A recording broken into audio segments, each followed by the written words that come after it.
kulanti wanaagsan saaxiibayaal maxaa ka cusub deegaanka yaqbar weyne ee gobolka Shabeellaha Dhexe iyo dhimasho fara badan oo wali sii kordhaysa xaalado culus oo halkaasi ka socda maamulka Koonfur Galbeed Soomaaliya oo amar dul dhigay in la soo qabto Aamin Jeesow xogtaasi oo dhameystiran ayaan kula wadaagi doonaa markaas hore soo dhawow bogana hadii ay tahay markii kugu horeysay fadlan followna soo dheh oo ka mid noqo saaxiibadeena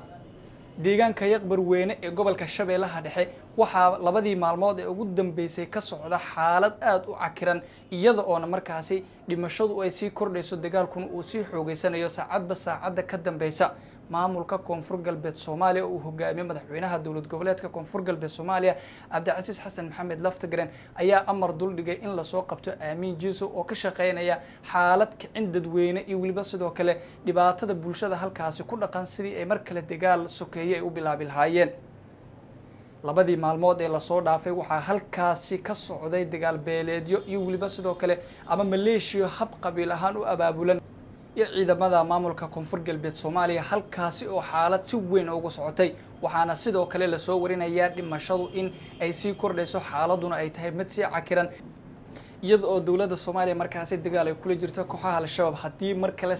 ay dib u sii xoogeysanayaan dagaal beeleedyada iyo sidoo kale isqabqabsiga maamulada iyadoo markaasi caqabad ay ku noqon karto horusocodka dawladda iyo waliba sidoo kale xaaladda ee horumarineed ee dhibaato weyn ay ku noqon karto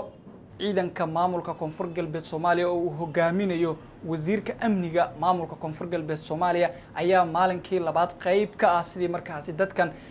maleeshiyada abaabulan sidii markaasi looga hortagi lahaa caqabadaha amniga ay ku yihiin guud ahaan deegaanada Koonfur Galbeed Soomaaliya waxaana sidoo kale la arkayay iyada oo markaasi xaaladu ay tahay mid aad u cakiran dagaalkuna mar walba marka ka sii dambeeyo uu sii xoogeysanaya laakiinse nolosha dadka ay markaasi caqabad ay ku noqon karto in waqtigan la horiyo dagaal sokeeye